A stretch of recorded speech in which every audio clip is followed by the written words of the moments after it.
रहीम। बेटे आज मैं आपके पास लेक्चर नंबर 18 के साथ आपके सामने हूँ।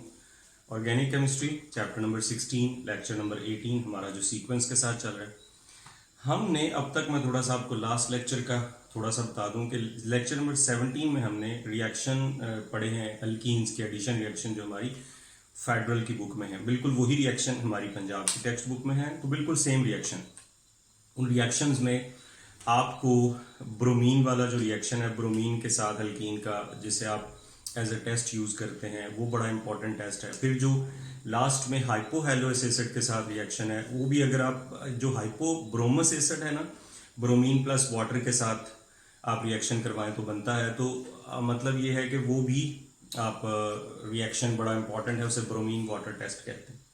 उसमें जो हाइड्रोहेलोजिनेशन वाला रिएक्शन है वो सबसे इंपॉर्टेंट रिएक्शन है। उसके अंदर मार्कोनिकोव रूल है, और मार्कोनिकोव रूल के अंदर आपको पता है कि अनसिमेट्रिकल रीजेंट में अनसिमेट्रिकल एल्कीन की अनसिमेट्रिकल रीजन की एडिशन कैसे होती है इन अनसिमेट्रिकल एल्कीन।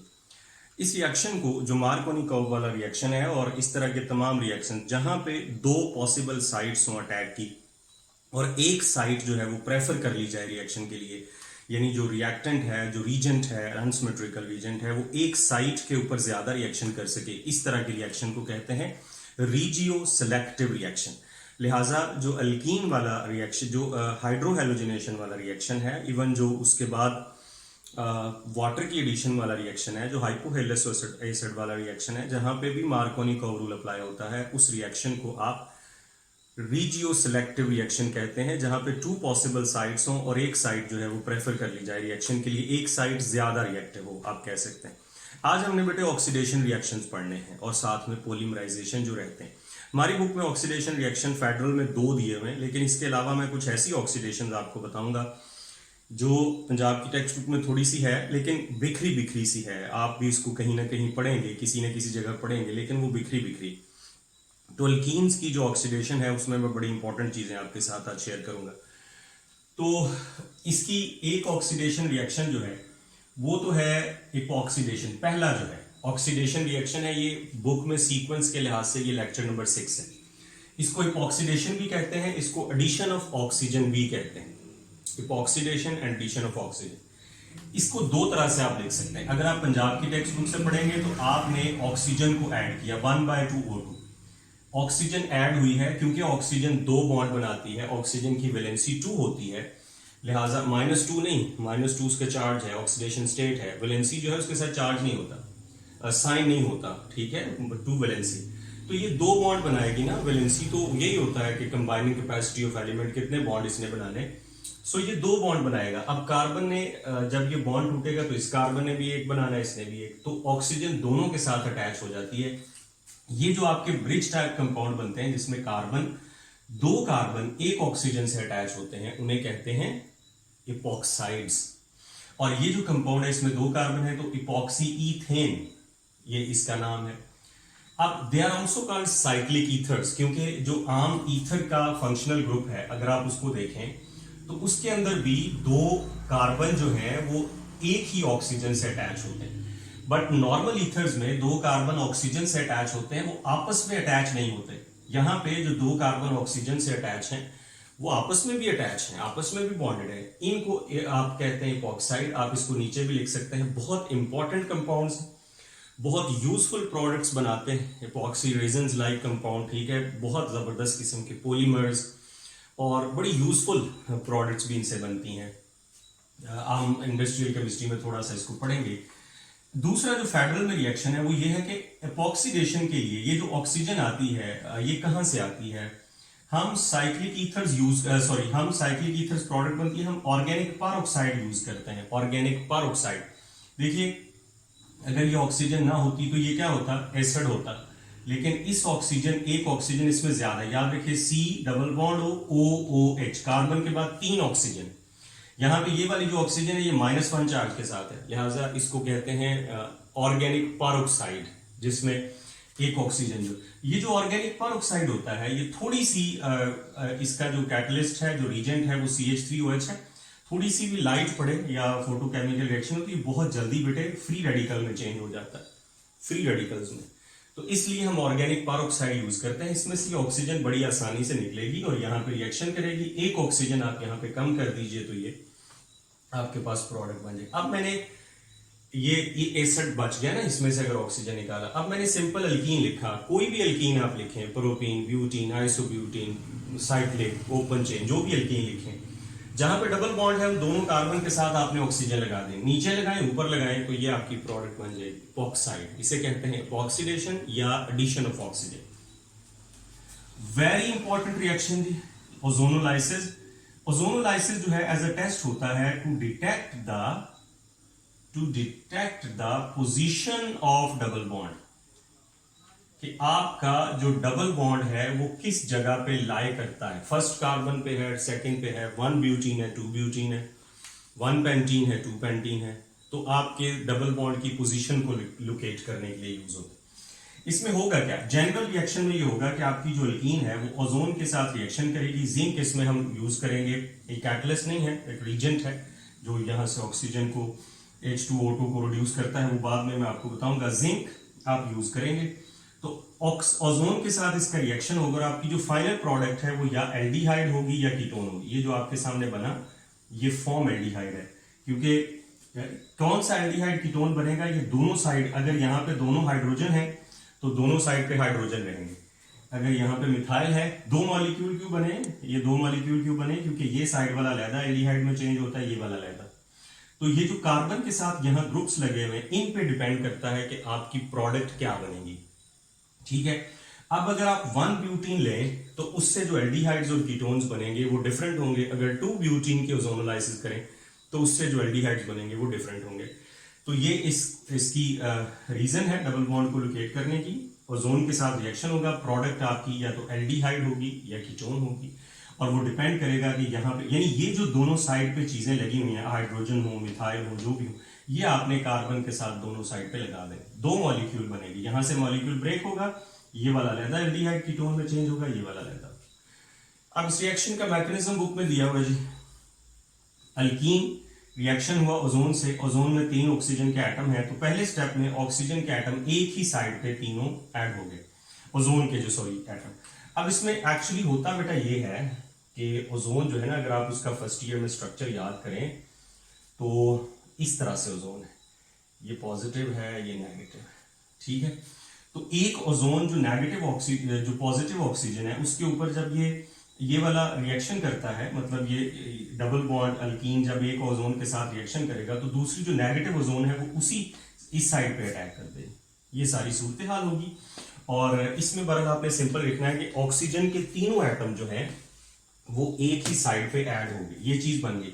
और इस अनस्टेबल प्रोडक्ट को कहते हैं मोलोजोनाइड। ये बहुत अनस्टेबल है क्योंकि 3 इलेक्ट्रोनेगेटिव एलिमेंट एक ही साइड पे है, साइक्लिक स्ट्रक्चर है, रिंग स्ट्रेन भी है, इलेक्ट्रोनेगेटिविटी डिफरेंस, इलेक्ट्रोनेगेटिविटी का भी रिपल्जन है, लिहाजा ये जो है अनस्टेबल कंपाउंड है और उसको मोलोजोनाइड कहते हैं।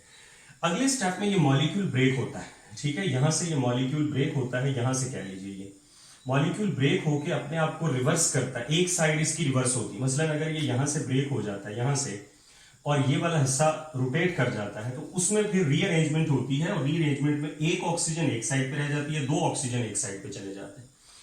यानी पहले क्या था, आपने किया क्या, आपने अल्कीन लिखा, जो साइड पे उसके, ये तो इथीन का स्ट्रक्चर है, जो साइड पे उसके हाइड्रोजन थे वो साथ चलते जाएंगे एंड तक, उनमें से कुछ नहीं होना।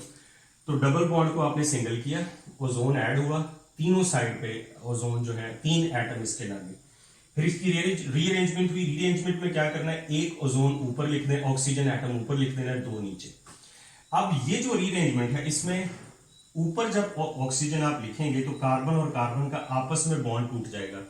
जो स्टूडेंट सबसे ज्यादा गलती करते हैं वो ये करते हैं कि वो यहां भी बॉन्ड बना देते हैं, क्योंकि यहां बना हुआ है ना, तो उनको बस ऑक्सीजन ऊपर रखने का याद होता है, तो ये वाला बॉन्ड। अब अगर ये भी बॉन्ड हो तो कार्बन के तो 1 2 3 4 5 बॉन्ड्स हो गए ना, तो 5 बॉन्ड्स तो कार्बन के नहीं होते। लिहाजा जब एक ऑक्सीजन एक साइड पे और 2 ऑक्सीजन एक साइड पे होंगे, मॉलिक्यूल स्टेबल होगा, रीअरेंज करेगा, तो इसमें कार्बन कार्बन का आपस का बॉन्ड टूट जाएगा। ये जहन में रखिएगा।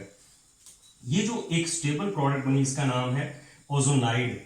ये क्या था, मोलोजोनाइड, ये ओजोनाइड, जिसमें एक ऑक्सीजन ऊपर है, 2 ऑक्सीजन नीचे है। अब ये एक स्टेबल प्रोडक्ट है, लेकिन इसमें हम इसकी हाइड्रोलिसिस करते हैं, इसमें हम वाटर ऐड करते हैं। जब हम इसकी हाइड्रोलिसिस करेंगे ओजोनाइड की, तो ये यहां से ब्रेक होगा, ये यहां से ब्रेक हो गया, और ये यहां से ब्रेक होगा। पहले तो ये वाली ऑक्सीजन लैदा हो जाएगी, ये देखिए ये ऑक्सीजन वाटर से मिलेगी और वाटर बन जाएगा H2O2, H2O2। अच्छा, अब बाकी क्या बना, ये जो कार्बन है आपने जस्ट प्रोडक्ट में यहां पे डबल बॉन्ड लिखना है, जस्ट कार्बन दोनों साइड पे हाइड्रोजन और डबल बॉन्ड हो, HC डबल बॉन्ड हो H, एल्डिहाइड बन गया। यहां पे ये दोनों साइड पे जो भी हाइड्रोजन हो मिथाइल हो वो लिखने हैं और यहां पे डबल बॉन्ड डालना है, ये देखिए डबल बॉन्ड। जब आपने इसको ब्रेक करना है तो कार्बन ऑक्सीजन का डबल बॉन्ड बनाना है बस, तो ये आपके पास फॉर्मल्डिहाइड प्रोडक्ट बन गई। लिहाजा अगर आप इथीन की ओजोनोलाइसिस करते हैं तो प्रोडक्ट आपकी दो मॉलिक्यूल फॉर्मल्डिहाइड के बनेंगे। अब रह गया मसला H2O2। H2O2 बड़ा पावरफुल ऑक्सीडाइजिंग एजेंट है जी, अगर हम इसको यहां से रिमूव नहीं करते, रिड्यूस नहीं करते, तो ये चेंज कर देगा फॉर्मल्डिहाइड को फॉर्मिक एसिड में, ऑक्सीडाइज कर देगा। लिहाजा हमने जिंक ऐड किया ताकि H2O2 की रिडक्शन हो जाए और ZnO प्लस वाटर, ये फाइनल स्टेप आपको लिखना होता है। हालांकि इसका मेन प्रोडक्ट हमारी बन चुकी है, लेकिन हम अगर इसको रिमूव नहीं करेंगे, H2O2 को रिड्यूस नहीं करेंगे, तो फिर बेटे आपकी प्रोडक्ट आगे किसी और में चेंज हो जाएगी। अगर आप उसको आगे एसिड में लेके जाना चाहते हैं तो ना करें जिंक के साथ रिएक्शन, लेकिन ये हमारा रिएक्शन। अब ये मैंने इसकी दूसरी एग्जांपल लिखी है, इसके अंदर क्या हुआ। अच्छा, मैं स्टेप फिर बताता हूँ। ओजोन ऐड होगी, तीनों एटम एक साइड पे, मोनोजोनाइड बनेगा। अगले स्टेप में एक ऑक्सीजन ऊपर चला जाएगा, ओजोनाइड बनेगा। अगले स्टेप में इसकी ब्रेकडाउन होगी वाटर के साथ और ये दो मॉलिक्यूल बन जाएंगे, या एल्डिहाइड के या कीटोन के। यहां पे देखिए, जब आपने इसको ओजोन के साथ ओवरऑल रिएक्शन लिखना है, मैकेनिज्म सारा वही है। तो इसके साथ डबल बॉन्ड हुआ है, यहां से ये ब्रेक होगा, इसके साथ डबल बॉन्ड हुआ है, सेम एक मॉलिक्यूल फॉर्मल्डिहाइड का बनेगा, एक मॉलिक्यूल एसिटाल्डिहाइड का बनेगा। तो बेटे जो यहाँ पे साइड पे एटम है ये डिसाइड करेंगे कि आपकी प्रोडक्ट क्या बनेगी। अब ये जो मैंने एल्कीन लिखी इसका नाम क्या था, 1 2 3, 3 कार्बन वाली एल्कीन को क्या कहते हैं, प्रोपीन, प्रोपीन। लिहाजा ये प्रोपीन है। प्रोपीन की ओजोनोलाइसिस करें तो एक एसिटाल्डिहाइड बनता है, एक फॉर्मल्डिहाइड बनता है। नोट कीजिएगा, रखिएगा अपने ज़हन। अब अगर इस साइड पे भी मिथाइल हो तो देखें, इस कार्बन के साथ भी एक CH3, एक हाइड्रोजन, CH3 हाइड्रोजन, और दूसरी जो प्रोडक्ट बनेगी उसके साथ भी CH3 हाइड्रोजन, तो दोनों मॉलिक्यूल एसिटाल्डिहाइड के बने। अच्छा, 1 2 3 4, 4 इसमें कार्बन है, कार्बन नंबर 2 पे डबल बॉन्ड है, लिहाजा ये 2 ब्यूटीन है। तो 2 ब्यूटीन की अगर ओजोनोलाइसिस करेंगे तो आपकी प्रोडक्ट बनेगी एसिटाल्डिहाइड, ओनली एसिटाल्डिहाइड, यानी दो मॉलिक्यूल बनेंगे लेकिन एसिटाल्डिहाइड के होंगे। लेकिन अगर आप 1 ब्यूटीन करते हैं, यहां पे मैं 1 ब्यूटीन कर देता हूं, इस तरफ कर दीजिए C2H5, 1 2 3 4, 4 कार्बन है, फर्स्ट पोजीशन पे डबल बॉन्ड है, ये 1 ब्यूटीन। इस केस में प्रोडक्ट क्या बनेगी, एक मॉलिक्यूल फॉर्मल्डिहाइड का, क्योंकि ये दोनों हाइड्रोजन है, यहां पे एक साइड पे हाइड्रोजन है, ओके, एक साइड पे C2H5, यही आप यहां लिखिए C2H5। देखिए, एक मॉलिक्यूल फॉर्मल्डिहाइड का है, एक मॉलिक्यूल प्रोपेनल का है, 3 कार्बन वाला एल्डिहाइड। तो 1 ब्यूटीन के ओजोनोलाइसिस से प्रोडक्ट्स और बनती हैं, 2 ब्यूटीन के ओजोनोलाइसिस से प्रोडक्ट और बनती हैं। फर्क इन दोनों में सिर्फ डबल बॉन्ड की पोजीशन का है, लिहाजा ये रिएक्शन डबल बॉन्ड की पोजीशन को लोकेट करने के लिए यूज होता है। जो भी मेथड हो, जो भी एल्कीन हो, तरीका आपका ही। अगर शॉर्टकट देखना हो ऑब्जेक्टिव में कि क्या बनेगा, यहां पे जस्ट डबल बॉन्ड ओ लगा दीजिए, जस्ट डबल बॉन्ड। जो कार्बन के साथ ग्रुप्स अटैच हैं उनको अटैच रहने दीजिए, ठीक है। अगर आपको शॉर्ट क्वेश्चन आता है या लॉन्ग में आता है तो फिर आपको ये सारा प्रोसीजर करना पड़ेगा, चाहे कोई भी एल्कीन हो। फॉर एग्जांपल, अगर इसकी फर्क तो बेटे ये जो साइड पे ग्रुप्स लगे हैं इनको तो हमने कुछ भी नहीं किया, रिएक्शन तो डबल बॉन्ड के साथ होता है और वही रिएक्शन आगे लेके जाता है।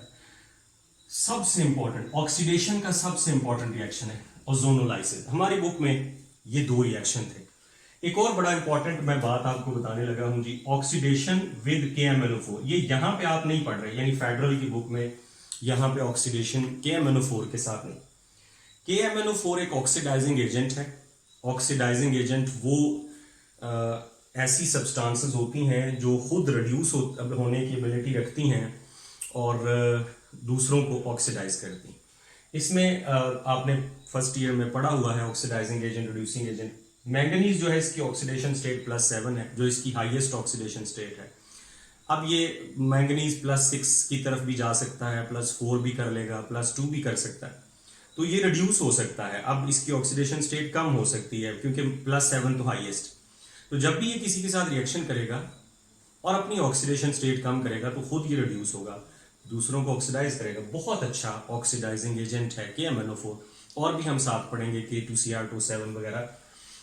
लेकिन KMnO4 के साथ अल्कीन की ऑक्सीडेशन 3 तरह से होती है। अपने पल्ले बांध लें, जहन में रख लें, इकट्ठी किसी जगह नहीं मिलने लगी। एंट्री टेस्ट अगर आपने अच्छा करना है, इवन यहां भी अच्छी केमिस्ट्री समझनी है, तो जहन में रखें कि अल्कीन की KMnO4 के साथ क्या पॉसिबल ऑक्सीडेशन है। ओजोनोलाइसिस का तो समझ आ जाएगा, ओजोन के साथ रिएक्शन, और ऑक्सीडेशन की भी समझ आ जाएगी। कंबस्शन भी सिंपल है कि कंबस्शन जिस भी कंपाउंड की हो, कार्बन डाइऑक्साइड और वाटर बनते हैं, कंबस्शन भी ऑक्सीडेशन होती है। लेकिन KMnO4 के साथ अल्कीन 3 तरह से रिएक्शन करते हैं। पहला है जी KMnO4 1% KMnO4 अल्कला और कोल्ड अल्कली की प्रेजेंस में, इसको कहते हैं कोल्ड डाइल्यूट KMnO4। यानी नॉर्मल टेम्परेचर पर KMnO4 हो और बहुत डाइल्यूट हो, 1% हो, सिर्फ 99% वाटर। इसका दूसरा नाम है बेयर्स रीजेंट। आपने मैट्रिक में पढ़ा हुआ है, मैं सिर्फ आपको याद करवाने के लिए, इसको कहते हैं बेयर्स रीजेंट। ठीक है जी, पर्पल कलर का ये सोल्यूशन होगा। अच्छा, अब जब KMnO4 में बेयर्स रीजेंट डाइल्यूट, सिर्फ इसी को कहते हैं cold dilute alkaline KMnO4, some drops of alkali NaOH KOH वगैरह उसमें डालेंगे। तो जब आप अल्कीन की oxidation cold dilute alkaline KMnO4 से करते हैं तो आपकी प्रोडक्ट बनती है CH2OH। इसे कहते हैं ethylene glycol, vicinal diol. Ethylene glycol इसका नाम है, कॉमन नेम है, और ये एंटी फ्रीजिंग एजेंट है। फर्स्ट ईयर में जो आपने पढ़ा ना, एंटी फ्रीजिंग एजेंट जो कोलिगेटिव प्रॉपर्टीज कॉज करते हैं, non electrolyte non volatile solute, लिहाजा ये प्रोड्यूस होता है। एक चीज, अगर आप इसका रिएक्शन कोल्ड यानी नॉर्मल टेम्परेचर पर अल्कली की बजाय एसिड की प्रेजेंस में भी करते हैं, सम ड्रॉप्स ऑफ एसिड डालते हैं, तो भी आपकी मेन प्रोडक्ट यही होगी। लिहाजा क्या हमने ज़हन में रखना है कि अगर KMnO4 कोल्ड है, अल्कली उसमें ऐड किया हुआ हो या एसिड ऐड किया हो, तो आपकी मेन प्रोडक्ट इथाइलिन ग्लाइकोल बनेगी। फर्क होगा बाकी प्रोडक्ट्स में। यहां पे जो बाय प्रोडक्ट है मैंगनीज, वो MnO2 बनाएगा। MnO2 में इसकी ऑक्सीडेशन स्टेट +4 है। +4 में लाइट ब्राउन सा कलर आ जाता है, तो हम उसको कह देते हैं कि कलर डिस्चार्ज हो गया, पर्पल कलर डिस्चार्ज हो गया। तो ये जो बेयर्स टेस्ट है, ये भी यूज होता है अनसैचुरेटेड कंपाउंड्स को सैचुरेटेड कंपाउंड से डिफरेंशिएट करने के। 2 टेस्ट हैं, एक ब्रोमीन वाला टेस्ट है, एक KMnO4 वाला टेस्ट है। अगर आप KMnO4 वाला करना चाहें, जो कि डबल बॉन्ड को या ट्रिपल बॉन्ड को आइडेंटिफाई करने के लिए, ये अल्केन के साथ नहीं रिएक्शन करते हैं, KMnO4 और ब्रोमीन अल्कीन और अल्काइन से करते हैं। लिहाजा जब आप बेयर्स रीजन का रिएक्शन अल्कीन से करेंगे तो आपकी main product ethylene glycol, acid की प्रेजेंस में तब भी इथाइलिन ग्लाइकोल, लेकिन बेस की प्रेजेंस में MnO2 बनेगा। MnO2 में मैंगनीज की ऑक्सीडेशन स्टेट +4 है, ध्यान में रखिएगा। और एसिड की प्रेजेंस में ये Mn+2। अब Mn+2 एक्चुअली नहीं है, यहां पे जाहिर है एसिड अगर आप HCl डालते हैं तो MnCl2 होगा, एसिड अगर आप सल्फ्यूरिक एसिड डालते हैं तो MnSO4 होगा, लेकिन Mn+2 ऑक्सीडेशन स्टेट में जाएगा। अब देखें कि बेस की प्रेजेंस में मैंगनीज ऑक्सीडेशन स्टेट +7 से +4 में चेंज हो रही है, एसिड की प्रेजेंस में +7 से +2 में चेंज हो रही है। लिहाजा KMnO4 एसिड की प्रेजेंस में जरा ज्यादा बेहतर और स्ट्रॉन्ग ऑक्सीडाइजिंग एजेंट होता है। दोनों सूरतों में मेन प्रोडक्ट इथाइलिन ग्लाइकोल है, लेकिन जो बाय प्रोडक्ट बनती है, एक में MnO2 और दूसरे में MnCl2। MnCl2 या MnSO4 वो भी कलरलेस है, लिहाजा आपके कंपाउंड का कलर चेंज हो जाएगा। अच्छा, एसिड की प्रेजेंस में इसको बेयर्स रीजेंट नहीं कहते, सिर्फ अल्कील की प्रेजेंस में कहते हैं। अब आ गया जी KMnO4 हॉट एंड कॉन्सेंट्रेटेड। अगर आप कॉन्सेंट्रेटेड KMnO4 लेते हैं, चाहे एसिड की प्रेजेंस में हो या बेस की प्रेजेंस में हो, इसमें आप एसिड डाला हो या बेस, हॉट एंड कॉन्सेंट्रेटेड, तो फिर तो आपकी अल्कीन ब्रेक हो जाएगी। यहां से ये मॉलिक्यूल ब्रेक होगा और ये कार्बन, जो डबल बॉन्डेड कार्बन है, ये चेंज होंगी फॉर्मिक एसिड में। 2 मॉलिक्यूल बनेंगे एसिड के, यानी ये कार्बन ये भी चेंज होगी COOH में, ये कार्बन ये भी चेंज होगी COOH में, और जो हाइड्रोजन है वो इसके साथ लगेंगे, कार्बोक्सिलिक एसिड बनेंगे। अल्कीन की KMnO4 के साथ, हॉट कॉन्सेंट्रेटेड KMnO4 के साथ ऑक्सीडेशन हो, क्या प्रोडक्ट बनती है? क्या प्रोडक्ट बनती है? Acids, carboxylic acids. अगर तो ये सिंपल अल्कीन है यानी CH2 ग्रुप है इधर भी तो फॉर्मिक एसिड फौरन ऑक्सीडाइज होकर फर्दर चेंज हो जाएगा कार्बन डाइऑक्साइड और वाटर में। यानी आप कह सकते हैं कि इसकी फाइनल प्रोडक्ट कार्बन डाइऑक्साइड और वाटर होगी। थोड़ा सा एक और मैं आपको इसी का एग्जांपल करता हूं। अगर CH2 ग्रुप होगा तो कार्बन डाइऑक्साइड और वाटर बनेंगे। अच्छा ये देखिए CH3 CH double bond CH2, आप करते हैं ऑक्सीडेशन, किसके साथ करते हैं KMnO4, KMnO4 के साथ हॉट कॉन्सेंट्रेटेड लिखना जरूरी है। अच्छा अल्कीन बनेगा, यहां से ये ब्रेक होगा, ये जो दो कार्बन है ये वाली कार्बन आपने एसिड में चेंज कर देनी है। CH3 को ऐसे लिख रहने दें, इसके साथ लिख दें C double bond OH carboxylic acid. अब ये जो है CH2, अगर सिर्फ CH2 है तो इसकी जगह पे आपने कार्बन डाइऑक्साइड और वाटर लिखना है।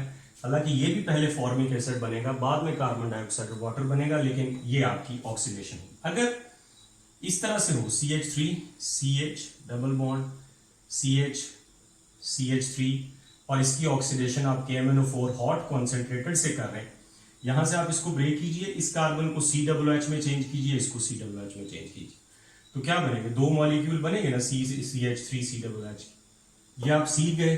तो एंट्री टेस्ट का बड़ा इंपॉर्टेंट क्वेश्चन सीखे कि कौन सी अल्कीन है। फॉर एग्जांपल यही सवाल आता है ना कि 2 ब्यूटीन की अगर हॉट कॉन्सेंट्रेटेड KMnO4 से ऑक्सीडेशन करें तो कौन से एसिड बनेंगे। 1 प्रोपीन से कौन से बनते हैं, 1 ब्यूटीन से कौन से बनते हैं, 2 पेंटीन से कौन से बनते हैं। तो आपने डबल बॉन्ड को ब्रेक करना है, डबल बॉन्डेड कार्बन के साथ COOH लगाना है, बाकी दोनों साइड पे जो ग्रुप्स हैं वो वैसे ही लिखे रहने। Cold dilute KMnO4, cold acidic KMnO4 and hot concentrated KMnO4, तीनों में देख लें, खासतौर पे जो हॉट कॉन्सेंट्रेटेड इसमें तो प्रोडक्ट टोटली डिफरेंट है। एक और भी अल्कीन की ऑक्सीडेशन होती है लेकिन हमारी बुक में है नहीं, तो मैं उसको बिल्कुल नहीं बताता आपको। ये भी आपको बुक से यहाँ से नहीं मिलने वाली, बट ये आपके बहुत काम आएंगे, बहुत काम आएंगे। समझने में थोड़ा टाइम लगेंगे लेकिन काम बहुत आएंगे। अल्कीन की जो इथीन है, इथीन, इसकी ऑक्सीडेशन अगर हम PDCl2 और क्यूप्रस क्लोराइड से करें, वो बाद में बताऊंगा। तो एसिटल्डिहाइड भी इसके साथ प्रोडक्ट बन सकती है। एसिटल्डिहाइड की प्रिपरेशन पढ़ेंगे तो वहां पे मैं आपको बताऊंगा, लेकिन ये है ऑक्सीडेशन। ठीक है जी। Last but not least, polymerisation reaction. ये ऑक्सीडेशन का हिस्सा नहीं है, ये एक अलग रिएक्शन। हमारी बुक में पोलीमराइजेशन रिएक्शन सिर्फ एक दिया हुआ है।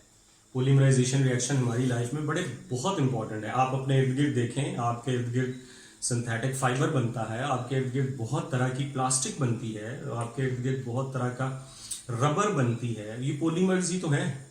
हमारी लाइफ में बहुत सारे पॉलीमर्स हैं। ठीक है, तो पॉलीमर्स जो हैं, पॉलीमराइजेशन, इनमें से एक रिएक्शन जो है वो इथीन का भी। आपने जस्ट ये जो CH2 है इसकी पॉलीमराइजेशन करनी है। पॉलीमराइजेशन में हम क्या करते हैं, जब आपका कोई अनसैचुरेटेड कंपाउंड पॉलीमराइज होता है, यानी वो पॉलीमर का मतलब है कि बड़े मॉलिक्यूल में चेंज होता है, तो उसके बहुत से मॉलिक्यूल आपस में ही बॉन्ड बनाते हैं। यहां पे आपने क्या लिखना है, 0.1% ऑक्सीजन, 400 जो है 1000 atm pressure, 2000 degree Celsius temperature. Polymerisation, जब ये पॉलीमराइजेशन होगी तो आपने जस्ट ये करना है कि डबल बॉन्ड को सिंगल करना है, दोनों साइड पे लाइन लगानी है, ब्रैकेट लगानी है और यहां N लिख देना। एडिशन पॉलीमर्स में, यानी जहां जो डबल बॉन्ड कंपाउंड्स की पॉलीमराइजेशन, ये एक यूनिट है, इसे कहते हैं मोनोमर। जब इस तरह के बहुत से यूनिट्स आपस में मिल जाएंगे, एक बड़ा कंपाउंड बनेगा और उस कंपाउंड का मोलर मास 10,000 से, मॉलिक्यूलर मास 10,000 से ज्यादा होगा। 10,000 से ज्यादा होगा तो हम उसे पॉलीमर कहेंगे। ठीक है ना। तो जब ये बहुत सारे इथीन मॉलिक्यूल आपस में जुड़ जाते हैं, एक मॉलिक्यूल को मोनोमर कहते हैं। जब बहुत सारे 500, 1000, 2000, 20,000 मॉलिक्यूल मिल जाते हैं तो ये आपका पॉलीइथाइलिन बनता है। पॉलीइथाइलिन नाम तो सुना होगा। पॉलीथीन बैग्स, पॉलीथीन बैग्स, ये जो शॉपर बैग्स हैं, इसके अलावा ये इसके मोनोमर्स की बेस पे और बहुत सी चीजें बनती हैं। सिर्फ शॉपर बैग ही नहीं बनते, टॉयज बनते हैं, ट्रेस बनती हैं, बहुत सी और चीजें, बहुत और तरह की प्लास्टिक इससे बनाई जा सकती है पॉलीथीन से, बहुत तरह की प्रोडक्ट्स। लिहाजा ये आपकी पॉलीमराइजेशन है। पॉलीमराइजेशन में एक बात आपने ये जहन में रखनी, इसके अलावा कि अगर आप ये वाले कैटलिस्ट यूज करते हैं, ये एंट्री टेस्ट में आता है सवाल अक्सर, AlC2H5 थ्राइस, इसमें ये कैटलिस्ट है, ये प्रमोटर है। ठीक है, ये कैटलिस्ट है। प्रोमोटर क्या होता है, फर्स्ट ईयर में पढ़ा है, कैटलिस्ट ऑफ कैटलिस्ट, जो कैटलिस्ट की एक्टिविटी को इंक्रीज करता है। अगर आप ये कैटलिस्ट यूज करते हैं किसी भी पॉलीमराइजेशन में, तो आप अच्छी क्वालिटी का पॉलीमर हासिल कर सकते हैं। गुड क्वालिटी पॉलीमर हासिल करने के लिए ये कैटलिस्ट यूज करें। एक ही रिएक्शन है, इथीन को पॉलीथीन में चेंज करें। इस रिएक्शन में सिर्फ एक बात होती है कि यहाँ पे डबल बॉन्ड है, हाइब्रिडाइजेशन sp2 होती है, और जो मोनोमर्स हैं उसकी हाइब्रिडाइजेशन sp2 है, जो पॉलीमर्स हैं उनकी हाइब्रिडाइजेशन sp3 हो जाती है। Ethene artificial ripening of fruits में यूज होती है। इथीन जो है ये बहुत इंपॉर्टेंट किस्म का समझ लीजिए फ्यूल भी, इससे हम एक बड़ी इंपॉर्टेंट चीज बना सकते हैं। ये भी एक एक्स्ट्रा है, नोट कीजिएगा कि इथीन का रिएक्शन S2Cl2 से करवाएं। ये पंजाब की टेक्स्ट बुक में है, इंजीनियरिंग के स्टूडेंट्स को ये बहुत काम आने वाला है। तो ये एक प्रोडक्ट बनती है SCH2CH2Cl, इसे कहते हैं मस्टर्ड गैस। ठीक है, मस्टर्ड गैस जो होती है ये बहुत वेसिकेटिंग है, अगर स्किन पे पड़ जाए तो छाले निकल आते हैं, जलन होती है, हाई बॉइलिंग लिक्विड है, और ये वर्ल्ड वार 1 में एज अ वेपन यूज किया गया है मस्टर्ड गैस। इसका IUPAC नेम 2,2-डाइक्लोरोडाइथाइल सल्फाइड है।